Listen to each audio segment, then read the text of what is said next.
Here's an illuminating little sensory experiment you can do. Grab any multi-flavored bag of candies, Skittles would work great. Pour some out on a table in front of you, close your eyes and pinch your nose real tight, airtight. Then reach down and taste one of the candies. Taste another one and another one. Are you able to tell any difference between them? I can't. This is because a huge proportion of our perception of flavor is actually smell. And this is something that literally millions of people around the world are finding out the hard way as of this recording, where we are in the midst of the COVID-19 pandemic. Many studies show anywhere from a third to a majority of patients are reporting hyposmia or anosmia. That is partial or total loss of smell perception. And here's the scary thing. In 10 to 20% of those cases, the sense of smell is not immediately coming back to people, even after their other symptoms have gone away. Understanding what's going on here can not only help us protect ourselves and potentially recover, it can also help us all get a better handle on why we perceive food the way that we do. But let's go back to the Skittles experiment. Even with my nose pinched, these still taste like something. Specifically, they taste sweet and a little bit sour. That is their taste. Their flavors are lemon, apple, strawberry, orange, and purple. Or grape, I guess. But the taste is just sweet, sour, and a little salty. Taste and flavor are words that us normals use interchangeably, but to scientists they mean pretty distinct things. The scientific word for taste is gustation, and our gustatory system consists of receptor cells on the taste buds of our tongue. Mostly the tongue. We also have a much lower concentration on the side of our cheeks, our soft palate, that's the back of the roof of your mouth, and at the back of your throat around the food pipe, the upper esophagus and epiglottis. And what we perceive via our taste buds is pretty simple. The 5 basic tastes in alphabetical order so as to not betray any kind of preference: bitter, salty, sour, sweet, and umami. There is some research indicating the existence of other basic tastes. We might be able to taste fattiness, for example, but that's an area of active scientific debate. The big 5 are the widely accepted basic tastes, and we can see some of them right on the Skittles label. Sugar and corn syrup, that's sweet. Citric acid, that's sour. And down at the bottom, one of my favorite ingredients, sodium citrate, that's sour and salty. The scientific name for smell is olfaction, and it works via odorant receptors in our nasal cavity. In contrast to the handful of types of taste receptors we have hundreds of types of smell receptors. Our olfactory system is way more sophisticated than our gustatory system, and smell affects us on a much more basic level. It is the only medium that directly enters the limbic system where emotions are created. That's a clip from a terrific French documentary from 2016 all about smell, and it's something you can watch right now on CuriosityStream, the sponsor of this video, whom I'll now briefly thank. In this time of lockdowns and social distancing, I think all of us could use more brain food that we can consume safely indoors, and CuriosityStream has thousands of documentaries and nonfiction titles on just about every imaginable subject. I am curious about taste. Ooh, a bunch of stuff, but ooh, Michel Roux Jr. talking about chocolate for an hour. Yes, please. You can watch CuriosityStream anywhere you watch TV. Amazon Fire, Roku, Apple TV, Xbox One, your computer, your phone. Yes, offline viewing is possible, and the subscription is way cheaper than other streaming services. It's just $2.99 a month, or $20 flat for a full year. You get your first month free if you follow my link in the description and use my promo code Ragusia. That's all down in the description. Thank you, CuriosityStream. Anyway, when you eat these, you are experiencing them significantly, perhaps even primarily through your nose. Now I know what you're thinking. You're thinking, Adam, I'm a person of culture. I don't jam Skittles up my nose. I mean, I did when I was like in college, but it was college. I mean, everybody in college. And now maybe on my birthday or maybe New Year's Eve if things get really crazy, but that's it. 363 days of the year, it is strictly chew and swallow, mister. How would these get in my nose? Well, listen to Dr. Carl Philpott, professor of rhinology and olfactology at the University of East Anglia. When you're eating food, you essentially breathe out the air through your nose, and that we call that retronasal olfaction. Because you do that at the same time as tasting on the tongue, which is when you detect salt, sweet, sour, bitter, and a savoury sensation we call umami, those two things happen in parallel, so most people can't separate those two functions. And it is the combination of those two senses, smelling and tasting, that we describe collectively as flavor. Those plus a couple other small things like the burning sensation from chilies. They act on pain receptors we have. Stuff like that is considered flavor too, but mostly flavor equals taste plus smell. Taste is just taste. The Skittles folks do claim that there are taste differences between these. If that's true, it's probably something minor like the lemon one has a little more citric acid or something, but mainly these different flavors just smell different. And we have a word to describe foods that are particularly defined by their smell, right? Aromatic. Spices are aromatic, herbs are aromatic, cheese is aromatic. What would a nice stinky cheese taste like if you couldn't smell? Cheese is the most bizarre thing in the world to me.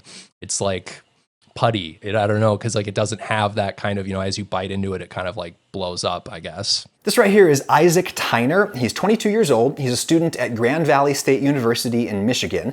He's a vinegar legate, fan of the channel. He's some kind of personality on Twitch, not that I really know what that means, and about a month and a half ago, he was diagnosed with COVID-19. He felt sick, he found out that he'd been exposed to somebody positive, and it turned out that he was positive. I was going to hop in the shower after in the morning, and I was just like, I don't smell bad. I'm going to take a shower obviously, but I really don't smell bad. And then throughout the day, I just started smelling things like my stick of deodorant or the air freshener in my car. And I was just like, I can't smell it at all. Nothing's going on here. Most of us have experienced something like this when we catch a cold. Your nose fills up with snot and air can't circulate up there when you eat. Food suddenly tastes way more bland. But COVID-related anosmia seems to be different in a couple of big ways. The first being that it comes on really fast. People seem to go from smelling fine to not smelling over the course of 2 hours. And then Dr. Philpott says it's not because they're congested. Because the virus is actually attacking cells in the top layer of the nose through a certain type of protein that we have inside the cells. And it's basically causing that whole cell layer to swell and sort of strangle the smell receptors.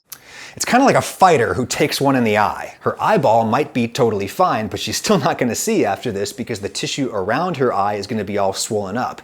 By the way, the particular susceptibility of these upper nasal cells to the Rona is one reason why wearing a protective face mask with your nose hanging out is rather like wearing your pants with your junk hanging out. I mean, I guess there's a point, but not much of one. Now, if food is a big part of what you happen to enjoy about being alive, this is where things start to get particularly scary. The latest research indicates that COVID might be affecting taste as well as smell. But the recent bit of work that we did was to actually compare people with common colds to people with a coronavirus, and saw that actually bitter and sweet appear to be taste functions that were also affected by people with coronavirus, suggesting the virus may also be affecting those receptors as well as the smell receptors. And the even scarier thing is that in 10 to 20% of these cases, so far, people are not getting their sense of smell back all the way, even after they otherwise feel better. Dr. Philpott suspects that this might have to do with the virus actually causing damage to the nervous system or the brain. There is some evidence from previous studies in mice in the previous SARS pandemic that suggests that coronavirus in its previous forms has actually invaded the brain and causes problems centrally. So if this happens to you, what do you do about it? Well, one option is adapt, maybe with a little help from your friends. Yeah, we leave the apartment and we're doing we have the one roommate who's the cook. He's constantly doing smell checks on us because you never know. You can never be too careful, handing him the gallon of milk, hey dude, is this good? I didn't really realize how dependent I was on it until I lost it. Isaac's roommate is masked, obviously, while he's doing this. He's a culinary student. He can't be losing his palate. But all levity aside, what if it really doesn't ever come back for Isaac or for the millions of other people who are in the same boat right now? Well, Dr. Philpott says there may be some treatment options. So we're doing a trial at the moment to look at some simple interventions with a process called smell training, which is a rehabilitation technique. And it's very much what people do in the food and wine and perfume industries. They're kind of training their noses. In this instance, we're trying to get people to actually reactivate their smell pathways by working with odors on a daily basis a couple of times a day. And what does smell training look like? Well, meet Ross Smith. He's a patient of Dr. Philpott who spent about half his life not smelling. Obviously, it wasn't COVID-19, it was nasal polyps, which Dr. Philpott was able to address with an operation. But what if you couldn't walk for 20 years and you got it fixed in an operation? Would you expect to just be dancing around the next day? No, you would need to kind of learn how to walk again with physical therapy. You get hold of some essential oils and you just practice each day. You can get different ones, and it's practicing your sense of smell to you're retraining it and to recognize. So that's pine. I have to keep practicing. Okay. The hypothesis behind this treatment is pretty similar to PT. It's about forging new neural pathways. Will it work for COVID patients? Obviously, nobody in the world knows that for sure, but it did work for Smith. All food is a great pleasure. It's just the more subtle things like a boiled egg sandwich that you all of a sudden find you can taste. Could he have picked a more British example? There's a bunch of links in the description. There's contact info for Fifth Sense. That's a UK-based charity that both Smith and Dr. Philpott work with to help people who've lost their sense of smell or taste. Also linked is a suicide prevention B Corp that Smith runs. That's kind of unrelated, or maybe it's not. People are living with all kinds of extra stress and loneliness and despair right now, and it certainly would not help things to literally lose your senses, especially smell, our most primal sense. So I can smell things like, hey, I've got a little prop out ready for you, Adam. Soap. I don't know if you have this in the US. It's Pears soap.